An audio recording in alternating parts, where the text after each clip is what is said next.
नमस्कार, मैं हूं आपके साथ मयंक। आज 12 तारीख है। पिछले 12 घंटे के अंदर ईरान, अमेरिका, इजराइल से जुड़े सारे अपडेट्स मैं आपको बताऊंगा। कैसे जंग के हालात के बीच ओमान में ईरान के विदेश मंत्री क्या चर्चाएं कर रहे हैं, हॉर्मूज को लेकर क्या प्लानिंग हो रही है, साथ ही कतर किसी तरह से अमेरिका और ईरान के बीच बातचीत शुरू करवाने की कोशिश कर रहा है ताकि जंग टल जाए।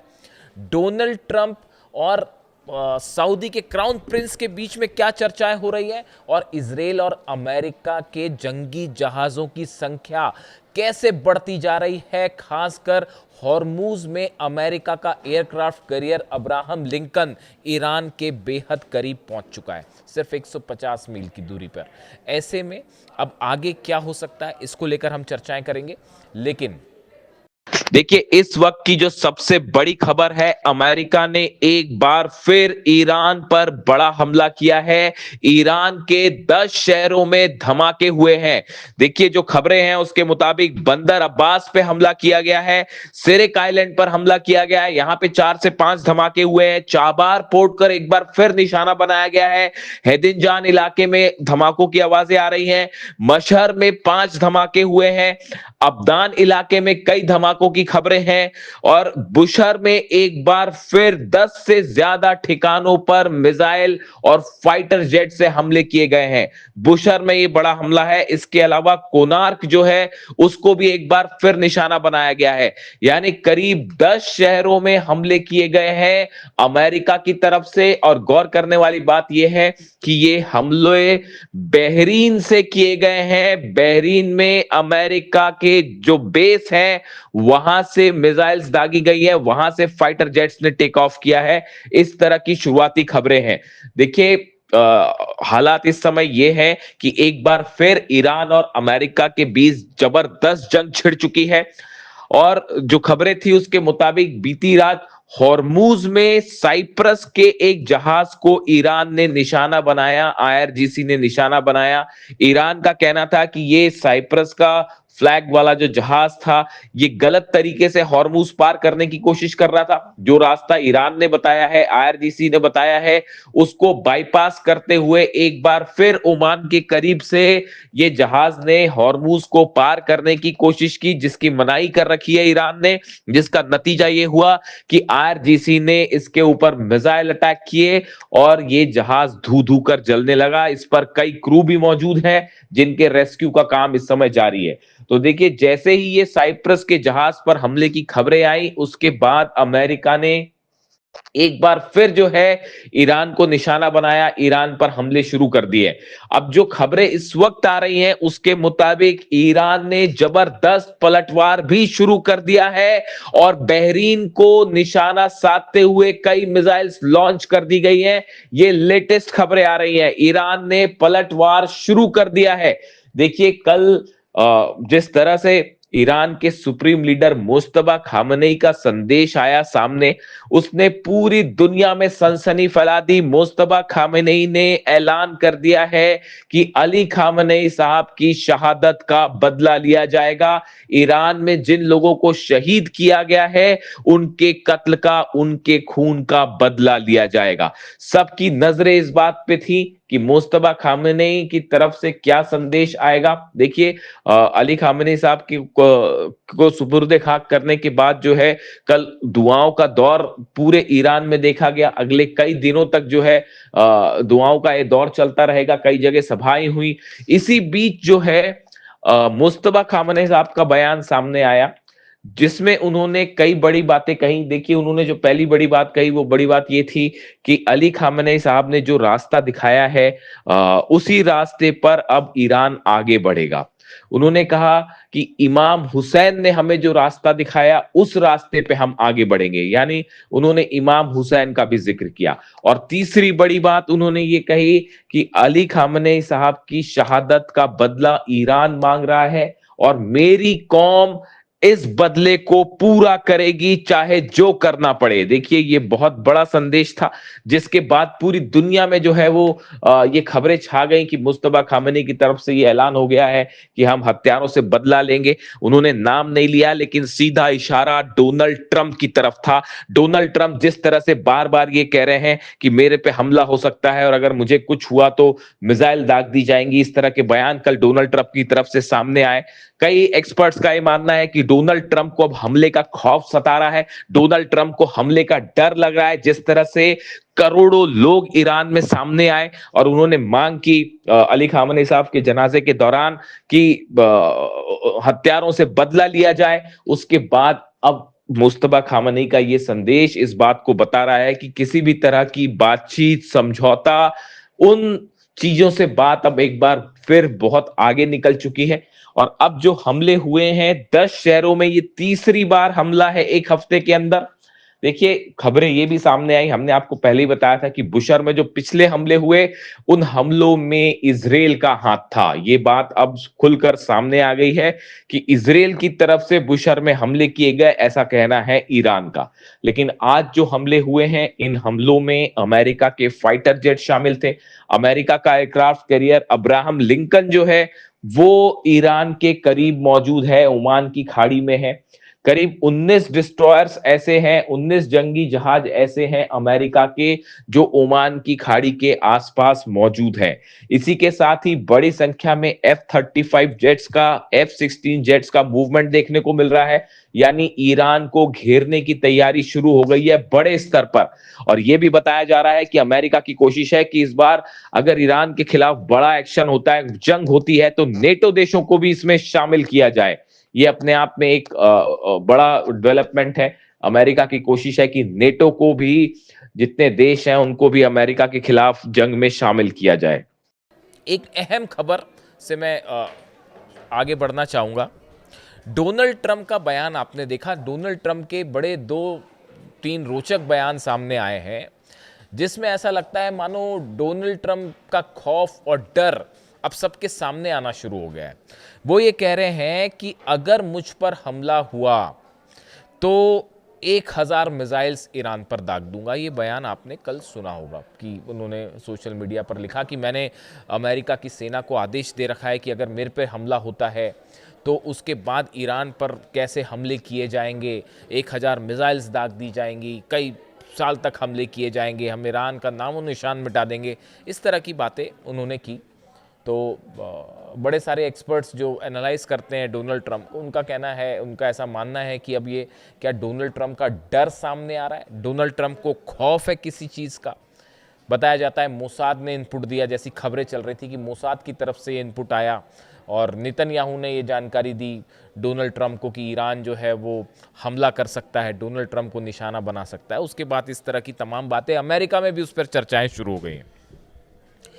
इन सब के बीच देखिए ईरान के, इसका जिक्र मैं फिर इसलिए कर रहा हूँ, ईरान में IRGC के चीफ अहमद वाहिदी साहब का एक बयान सामने आया है इसी मामले से जुड़ा, डोनाल्ड ट्रंप के इस पूरे मामले से जुड़ा कि मेरी मौत हुई तो कोई नहीं बचेगा। पहले उन्होंने ये कहा, फिर अब ये 100 मिसाइल दाग दूंगा अगर मुझ पर हमला हुआ तो अहमद वाहिदी साहब ये कह रहे हैं, IRGC चीफ कह रहे हैं, seeking justice for those slain in the एलिज्ड US Israeli strike remains a legitimate and unforgettable demand. वो ये कह रहे हैं अमेरिका और इजराइल ने ईरान में जिन लोगों को शहीद किया है उनका बदला लेना एक लेजिटिमेट और अनफॉरगेटेबल डिमांड है। यानी हम कभी इस बात को नहीं भूलेंगे कि ईरान में जिन लोगों को शहीद किया गया उनकी शहादत को हम कभी नहीं भूलेंगे, और उनका बदला लेना पूरी तरह से वैधानिक और लेजिटिमेट डिमांड है।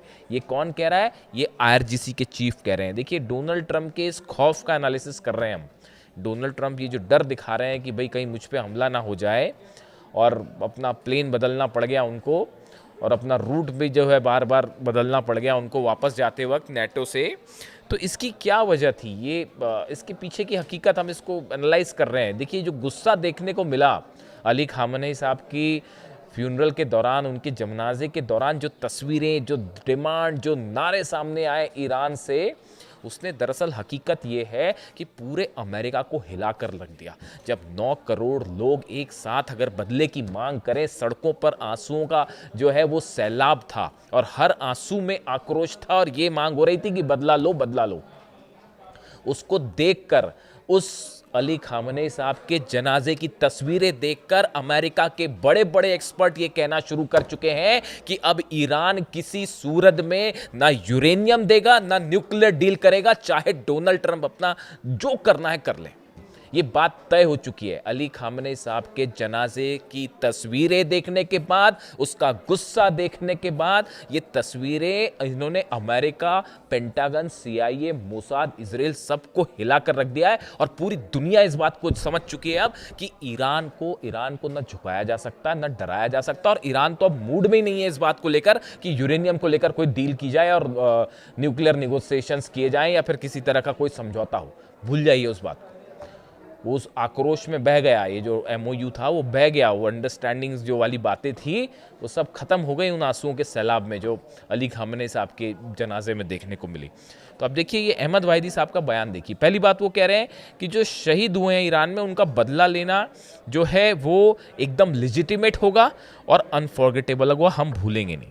वो ये भी कह रहे हैं कि खामनेई साहब की शहादत ने पूरे ईरान को एकजुट कर लिया है। ये जो बयान है अहमद वाहिदी साहब के, ये बता रहे हैं कि अगला जंग में क्या होने वाला है और ये जो चर्चाएं चल रही हैं फिर से बैकडोर से किसी तरह से, हकीकत ये है साहब अमेरिका की अब हालत नहीं है ईरान से जंग करने की। ये आप दुनिया भर के एक्सपर्ट्स से बात करके देख लीजिए। जहाँ तक जो मेरी समझ कह रही है, अमेरिका अगर इस पोजीशन में जब भी होता है ना कि अपने दुश्मन को हमला करके ख़त्म कर दे तो वो हमला करके ख़त्म कर देता है, पूछता नहीं है। उसको पता था कि सद्दाम मुकाबला नहीं कर पाएंगे तो सद्दाम पे हमला कर दिया, स्ट्राइक, चाहे जो कारण बता दिया। ईरान पे ये संभव नहीं है। 2 दिन हमला करने के बाद डोनाल्ड ट्रंप क्यों रुक गए? कर देते स्ट्राइक, इजराइल कर देता स्ट्राइक, आप क्यों रुक गए? इसलिए रुक गए ना कि वो आप 80 मार रहे थे, वो 85 मार रहा था मिसाइल्स। आपने 190 हमले किए, उसने 195 हमले कर दिए अलग अलग जगह पर। और अभी तो सिर्फ 3-4 ही देश जल रहे थे, बहरीन, कुवैत, जॉर्डन, और यही हमले हो रहे थे कतर में। सऊदी, UAE तक तो बात पहुंची नहीं थी, इजराइल तक तो बात पहुंची नहीं थी और अब तो पता नहीं कहाँ कहाँ किस किस रेंज की मिसाइल से बात पहुंच जाए।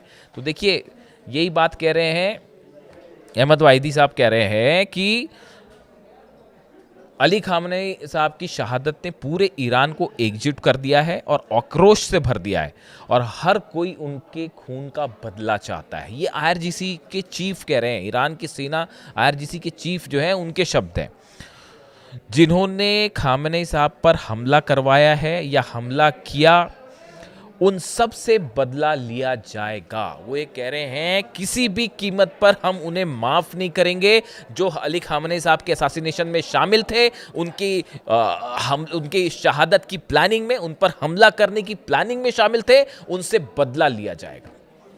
शायद यही वजह है, अहमद वाहिदी के होने का मतलब यह है वो शख्स जिसकी वजह से अमेरिका और इजराइल की फोर्सेस आज घुटने पे है, वो शख्स जिसकी वजह से डील में आज ईरान का अपर हैंड है, वो शख्स जिसकी वजह से हॉर्मुज में लाख कोशिश करने के बाद आप देख लीजिए 4 महीने से क्या कर पाई अमेरिका की नेवी, बताइए मुझे।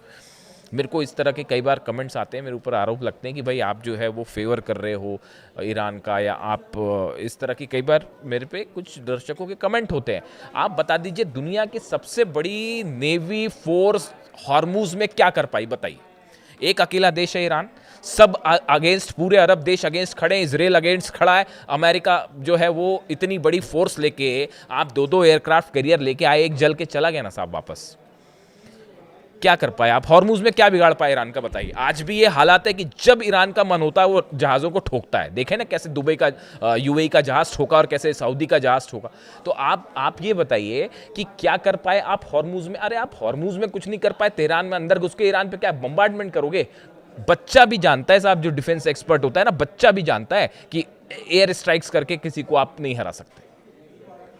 छोटे छोटे बच्चे भी डिफेंस के जो पढ़ाई करते हैं वो भी इस बात को समझते हैं एयर स्ट्राइक से कुछ नहीं, आपको बूट्स ऑन द ग्राउंड रखना पड़ेगा, आपको जमीन में घुस के अंदर ईरान पर स्ट्राइक करनी पड़ेगी, जिसके लिए डोनाल्ड ट्रंप तैयार नहीं है।